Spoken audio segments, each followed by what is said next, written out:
Hello and welcome to this edition of the COLAC Herald Sports Mash. We're getting a bit closer to finals. There was no GFL this week, but we've got plenty of COLAC District football and netball action for you.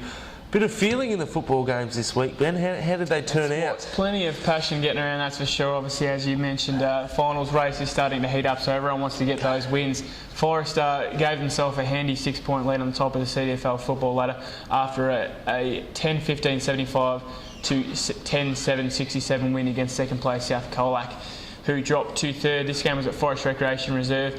Scotty Ganger and Ben Hood each kicked 3 goals for the Lions, while Michael Biviano was impressive for the winners. For South Colac, Ash Borch stepped up from the reserves after a host of Roos were out of the game injured. He kicked 3 goals, while Jake O'Dwyer, one of those injured Roos, played on with a sore shoulder and got best on ground honours. The next game, Birregurra rose to second place on the ladder, leapfrogging the Roos there after their very handy win against Simpson at Simpson Recreation Reserve. They won 10-7-67 to 8-7-55. Christian Kelly kicked 4 goals. He was a leader for the Saints, while young gun James Rowan was their best. For Simpson though, Nick Harding kicked 6 of the Tigers, 8 goals, while Jamie Barry was solid in defence for the Tigers. The next game now, COLAC Imperials kept their, faint finals hopes alive with an 11-77 to 5-7-37 win against Illawarra Beak at Western Oval at the weekend. Tyson Finnegan just continuing a strong season with 3 goals, while Aaron Langsworth was in season best form in the win against the Bombers. For Illawarra Beak, they had multiple single goal kickers there, while Paul Stinchcombe was the Bombers' best in the back line. The next game now, Apollo Bay defeated Otway Districts 19-13-127 to 15-14-104 to claim its first win in 10 weeks. This game was at Jellyband Recreation Reserve with Cam Tate 4 goals just on fire up forward, while Hamish Tamlin was unstoppable around the stoppages there for Apollo Bay. For Otway Districts, Liam Harrington was the leading goal kicker there, while Stewie Sutherland, the assistant coach, was the Demons' best. The next game now, Alvey 11-5-71 defeated Western Eagles 9-12-66. Now this was a game that really could have gone either way, but the Swans have held on to claim a pretty valuable win ahead of a tough month of football to finish the season. This game is at Ilrilpi Recreation Reserve. Tom McCrickard, 3 goals in a best on ground performance, while Danny Allen was also solid for the Swans, the midfielder there. Western Eagles, Tom Carson kicked 4 goals, while Al Costin was the Eagles' best. That wraps things up for the CFL, as Locke said before. No GFL news now, so we'll cross straight into the netball. Good stuff. Things heating up there in the football. Now, just to kick off the top of the netball is Rebecca Scott. She was over in Perth with the Victorian 21 and under team.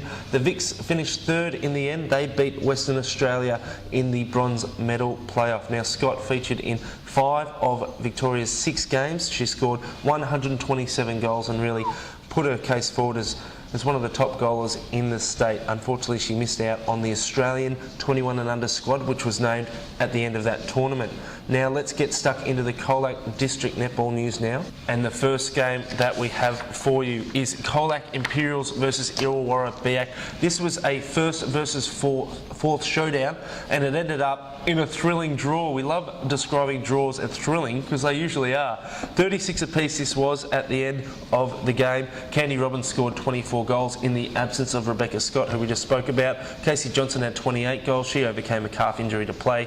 Elise Howard was the best for the Imps, and Chelsea Hillman was the best for Illawarra Beak. So that game certainly heats up the race for the CDFLNA A-grade premiership. We love saying that. Otway Districts versus Apollo Bay is the second game that we have for you. Otway Districts got their revenge in this one. They won 46-39 over the Hawks, reversing that earlier result in the season where the Hawks won by 2 goals. Nadine Oborn, the young gun, she had 29 goals, while Olivia Patch had 17 for the Demons. Laura Taylor for Apollo Bay, she got best on court votes and she was the leading goal scorer with 21 goals. Megan Spokes was the best for Otway Districts. Western Eagles Alvey now. Western Eagles got the points in this one. A similar game to last time, a lot like the last game. They won 35-32 and they had a 2-goal win earlier in the season. That really solidifies their top 5 spot, and it looks like they're a really good chance to play finals. But tough run home for both sides, the Western Eagles and Elvie. Danielle Bowen had 29 goals for the Eagles, while Morgan Drayton had 17 for Elvie. Caroline Sexton, the defender, was the best for the Eagles, and Morgan Eldridge, one of the young players, got the best on-court votes for the Swans. Simpson versus Birregurra, an easy win for Simpson here, 58-14. Not much to talk about, except they have improved their percentage on the ladder, and they're really entrenched in that top three. Jessie Hawkins had 34 goals. Courtney Lawson had 10 goals for the Saints. Hayley Powell was the best for Simpson. They featured a few young players in this game, and the young players certainly stood up. Gillian Floyd for Birregurra got the best on-court votes. In our final game now, it's Forest taking on South Colac. South Colac got the win in the end, 57-38. A very solid game by the Roos. Sarah Barker had 27 goals for Forest. Jenna Day had 16 goals. Tegan McNamara got the best on-court votes. I think that's for the second week in a row, so she's playing quite well. And Charlotte Vines, the GFL recruit, got the best on-court votes for Forest. So that wraps up the netball and brings us to the final part of the show, the COLAC Herald Sports Person of the Week, and we've given it this week. Who have we given it to? It's a Birregurra young player, James Rowan, I believe. That's right. The young premiership player from last year, one of the few that stuck around, one of about 10 that stuck around from the grand final last year.